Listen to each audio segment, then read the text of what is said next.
চলছে AFC Asian কাপের বাংলাদেশ বনাম উজবেকিস্তান ম্যাচ। বাংলাদেশের মেয়েদের জন্য ইতিহাস লেখার একটি সুবর্ণ সুযোগ এই ম্যাচে। যদিও ইতোমধ্যে প্রথম হাফে 1-0 গোল কনসিড করে উজবেকিস্তান এগিয়ে রয়েছে। সো দর্শক, আমরা এখন আছি বাফুফে সংলগ্ন মাঠে এবং সেখানে আমরা দেখছি আয়োজকরা এখানে বড় পর্দায় ম্যাচ আয়োজন করেছে। সো আয়োজকদের কাছ থেকে শুনবো যে তাদের অনুভূতি কেমন আজকের ম্যাচ নিয়ে। সো ভাইয়া, কেমন লাগছে বাংলাদেশ এত বড় একটা স্টেজে খেলছে এবং একটা ম্যাচ জিতলে ইতিহাসের পাতায় নাম লিখবে? অবশ্যই এটা বাংলাদেশের জন্য, বাংলাদেশ ফুটবলের জন্য মানে সবচেয়ে বড় একটা পাওয়া বাংলাদেশ ফুটবলের জন্য। আমরা এএফসি কাপে প্রথমবারের মতো অংশগ্রহণ করেছি। প্রথম দুইটা হয়তো ম্যাচ হয়তো আশানুরূপ পারফরমেন্স হয়নি, তবে প্রথমবার যেহেতু খেলতে গিয়েছি আমরা, তো এখানে আজকের ম্যাচটাতে দারুণ কিছু সুযোগ সৃষ্টি হয়েছিল। ঋতুপর্ণার একটা শট বার ফিরিয়ে এসেছে। তো ঋতুপর্ণার খেলাটা ভালো লাগতেছে। এমনিতে বল প্রোগ্রেশন ভালো, বাংলাদেশে ভালো বল পজিশন ভালো, সব কিছু হচ্ছে, কিন্তু ফিনিশিংটা হইতেছে না। আশা করি সেকেন্ড হাফে ফিনিশিংটা হবে, আমরা জিতে আসবো ইনশাল্লাহ। বাংলাদেশে আজকে এই ম্যাচটা জিতবে, আশা করি জিতবে বাংলাদেশ এই ম্যাচটা। আজকের ম্যাচটা যদি জিতে তারপর আপনার অনেক সমীকরণের সামনে আছে। সো সমীকরণকে উপেক্ষা করে অবশ্যই আমাদের চাওয়াটা থাকবে এটাই যে বাংলাদেশ জিতে আসুক।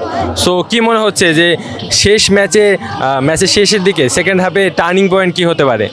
5+ স্টার রেটিং প্রাপ্ত দেশের সর্বোচ্চ বিদ্যুৎ সাশ্রয়ী ওয়ালটন এসি স্মার্ট কমফোর্ট এখন নেক্সট লেভেলে। টার্নিং পয়েন্টটা ফিনিশিং। ফার্স্ট হাফে ফিনিশিংটা হয়নি ভালো মতো। সেকেন্ড হাফে যদি ফিনিশিংটা হয়, দুই তিনটা গোল যদি আমরা স্কোর করতে পারি, আর যদি কোনো গোলস কনসিড না করি, যেটা কনসিড করেছি সেটা তো হয়ে গেছে, আর যদি কনসিড না করি সেক্ষেত্রে আমরা বিশ্বকাপের একটা স্বপ্ন দেখতে পারি। তবে আমরা 6-6-এর মধ্যে থাকলে হয়তো বিশ্বকাপের স্বপ্ন দেখতে পারি। তো আবার আমরা অলিম্পিকের স্বপ্নটা দেখতে পারি। 8-এর মধ্যে শেষ 8-এ থাকলে আমরা অলিম্পিকের স্বপ্নটা দেখতে পারি। তো মেইন কথা হচ্ছে যে ফিনিশিংটা, মানে বল পজিশন আমাদের কাছে আছে, আমরা ভালো খেলতেছি, কিন্তু ফিনিশিংটা হইতেছে না। ফিনিশিংটা হলে ইনশাল্লাহ আমরা আজকে এশিয়ান কাপে আমরা ভালো কিছু করবো, শেষটা ভালো হবে ইনশাল্লাহ। আচ্ছা ভাইয়া, আজকের ম্যাচ নিয়ে আসলে কি বলবেন, প্রত্যাশাটা কেমন? আশা করি বাংলাদেশ টিম জিতবে। আর সবচেয়ে বড় ধন্যবাদ দিতে চাই ইউনিয়ন বেঙ্গলকে, যে তারা এমন বড় একটা খেলা দেখার সুযোগ করে দিয়েছে। তাদের জন্য সবসময় কাজ করতে চাই আমি, আর ইউনিয়ন বেঙ্গলের সবসময় পাশে থাকতে চাই। আর সবসময় বাংলাদেশের যেই ম্যাচগুলো হয় ম্যাচগুলোর পাশে থাকি আমরা ইউনিয়ন বেঙ্গল। আপনারাও পাশে থাকবেন, ধন্যবাদ। শুধু আজকের ম্যাচই না, এরপর বাংলাদেশের নারী দলের সাব চ্যাম্পিয়নশিপ আছে এবছর, তাছাড়া পুরুষ দলের বেশ কিছু ম্যাচ আছে। সো পুরো বছরটা নিয়ে কতটা এক্সাইটেড? অনেকটা ভাই, অনেকটা। আজকের ম্যাচ নিয়ে প্রত্যাশাটা কি? বাংলাদেশ ফার্স্ট হাফে পজিশন মেনটেন করার চেষ্টা করছে, লাস্টের দিকে অনেক অ্যাটাক করার চেষ্টা করছে, বাট তেমন সুবিধা করতে পারে না। ইনশাল্লাহ সেকেন্ড হাফে বাংলাদেশ আরও অ্যাটাক করবে এবং কামব্যাক করার ট্রাই করবে ইনশাল্লাহ। এবং আমরা এখন তো শুধু শুরু, নেক্সটে ইনশাল্লাহ বাংলাদেশ আরও নেক্সটে কোয়ালিফায়ারে ট্রাই করতে পারবে ইনশাল্লাহ। ওয়ার্ল্ড কাপে কোয়ালিফাই করবে অ্যান্ড অলিম্পিক্সেও কোয়ালিফাই করতে পারবে। আচ্ছা, আমরা আমাদের প্রথম ম্যাচে 2-0 গোলে হেরেছি, দ্বিতীয় ম্যাচটা 5-0 গোলে হেরেছি। সো গোল ডিফারেন্সটা আর একটু যদি কম হতো তাহলে হয়তো আমাদের জন্য বেটার হতো। সো প্রথম দুইটা ম্যাচ নিয়ে আপনার মতামত কি?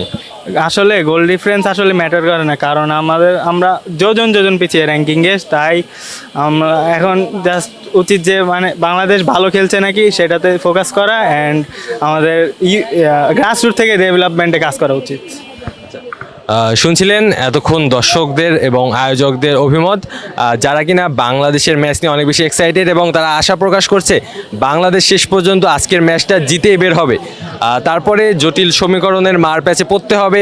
সো সমীকরণটা যাই হোক, আমরা সবাই আশা করব বাংলাদেশ আজকে অস্ট্রেলিয়ার মাটিতে ম্যাচ জিতেই ফিরুক এবং বাংলাদেশের গোটা দেশকে, গোটা জাতিকে গর্বের সাগরে ভাসিয়ে দিক। বাফুফে সংলগ্ন মাঠ থেকে আলু আসি তালুকদার, অন ফিল্ড।